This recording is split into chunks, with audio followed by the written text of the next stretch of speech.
এই শাকটা কিন্তু আমি আমার ছাদ থেকে নিয়ে আসছিলাম। দেখেন তাই কত মাখা মাখা হয়েছে। বাজার থেকে যে শাকটা আনো ওটা কিন্তু একটা ছাড়া ছাড়া খেতে খুব একটা ভালো লাগে না, কারণ ওতে সার দেওয়া থাকে। আর আমি কখনোই কোনো গাছে আমার ছাদে কোনো সবজিতে আমি কখনো ঘরের বানানো জৈব সারটাই ব্যবহার করি, বাজার থেকে কোনো সার আমি কিনে ব্যবহার করি না। হ্যালো, আসসালামু আলাইকুম। আমি ফারজান ইসলাম রিমি চলে আসলাম খুব সুন্দর একটা ভিডিও নিয়ে। আজকে আপনাদের করে দেখাবো রুই মাছ দিয়ে পুঁই শাক।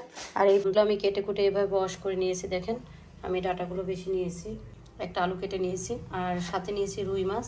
এটাও আমি লবণ হলুদ মেখে এভাবে একটু হালকা ভেজে নেব। অনেকেই বলে গ্রাম্য ভাষায় শাকের মধ্যে নাকি পুঁই আর মাছের মধ্যে নাকি রুই। সেই পুঁই আর রুই রান্না করে আজকে আপনাদের দেখাবো। তো অবশ্যই ভিডিওটি স্কিপ করবেন না, ফুল ভিডিওটা দেখার ট্রাই করবেন আর সঙ্গেই থাকুন। তো কিভাবে আমি চটজলদি রান্নাটা করে নিচ্ছি পুরো প্রস্তুত করে আপনাদেরকে দেখিয়ে দেব। এখানে আমি একটা ফ্রাই প্যান গরম করে তার মধ্যে দিয়ে দিচ্ছি রেগুলার অয়েল, মাছগুলো একটু ফ্রাই করে নেওয়ার জন্য।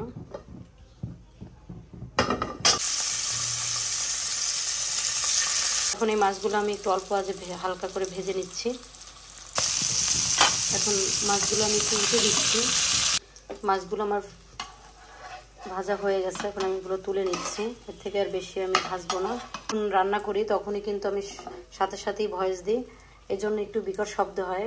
আমি আলাদা করে ভয়েস দিই না, এই জন্য রান্নার যে শব্দটা, তেল চামিচের যে ঠুসটার শব্দ, তারপর একটা বিকট শব্দ আউটসাইডের যে শব্দগুলো, এই জন্য অনেক সাউন্ড করে। তো আপনাদের হয়তো আমার ভিডিও দেখতে খুব খারাপ লাগে। আমি আলাদা করে আসলে যখন ভয়েস দিতে যাই তখন আরও বেশি চারদিকে এত সাউন্ড হয়। তো আমি সরাসরি ইদানিং ভয়েস দিয়ে রান্না করতেছি। এখন আমি অন্য একটা কড়াই নিয়ে নিয়েছি। এই কড়াইয়ের মধ্যে আমার যে ভাজা মাছের তেলটা ছিল ওটা আমি দিয়ে দিয়েছি, আর সাথে আরও কিছু তেল অ্যাড করে দিচ্ছি। আমি তেলটা একটু পরিমাণে কমই দেবো, কারণ আমি তেল ঝাল খুবই কম খাই, আমি সবসময় সব ভিডিওতেই বলে থাকি। এখন এর মধ্যে দিয়ে দিচ্ছি আমি পেঁয়াজ কুচি। এখন দিয়ে দিচ্ছি হাফ চা চামচ রসুন বাটা। এর থেকে বেশি ঝাল দেবো না, কারণ শাক পাতায় বেশি ঝাল অ্যাড করলে খুব বেশি ঝাল হয়ে যায়, ভালো লাগে না। দিয়ে দিচ্ছি হাফ চা চামচ হলুদ গুঁড়ো। এখন দিয়ে দিচ্ছি হাফ চা চামচের মতো জিরা গুঁড়ো, আর দিয়ে দিচ্ছি ধনিয়া গুঁড়ো। আমি রাঁধুনি ধনিয়া গুঁড়োটাই সবসময় ইউজ করি। আর দিয়ে দিচ্ছি স্বাদ মতো লবণ। এখন এই সব উপকরণ আমি নেড়ে চেড়ে ভালো করে মশলাটা একটু কষিয়ে নিচ্ছি। এখন আমি নেড়ে চেড়ে সমস্ত মশলাটা ভালো করে কষিয়ে নিচ্ছি, যতক্ষণ এর এক্সট্রা যে গন্ধটা আছে মশলা চলে না যাচ্ছে। আমি দিয়ে দিলাম একটু পানি দিয়ে আমার ভালো করে এভাবে আমি 2 থেকে 3 বার মশলাটা কষাবো, যতক্ষণ না মশলা থেকে তেলটা ছেড়ে দিচ্ছে। এখন নেড়ে ছেড়ে ভালো করে মশলার সাথে আমি ডাটাগুলো একটু আবারও কষিয়ে নেব।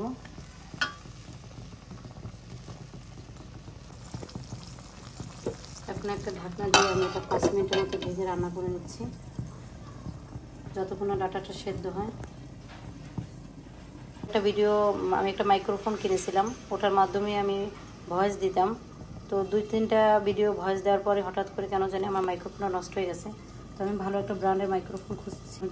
মানে কেউ জেনে থাকেন অবশ্যই কমেন্টস করে জানাবেন যে কী ব্র্যান্ডের মাইক্রোফোনগুলো ভালো হয়, খুব উপকৃত হব। আমার নিজের খুব বিরক্ত লাগে যেরকম খুব বিকট শব্দ হয় আমি যখন কোনো রান্নার রেসিপি দিই, যে কোনো ভিডিও বানালেই শব্দ হয়, আমি আলাদা করে ভয়েস দিতে পারি না, এই জন্য। তো কষ্ট করে আপনারা একটু ভিডিওটা দেখবেন।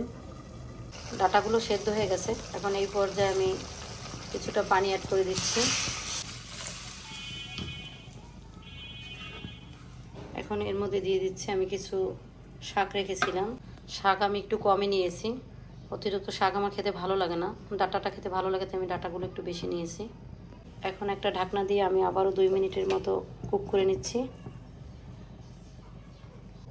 এখন এর মধ্যে অ্যাড করে দিচ্ছি ভাজা মাছগুলো। এই পর্যায়ে অ্যাড করে দিচ্ছি 2-3টা কাঁচামরিচ ফালি।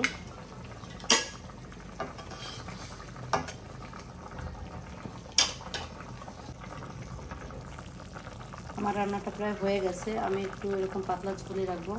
শাকটা আরেকটু সেদ্ধ হলে আমি তুলে ফেলবো।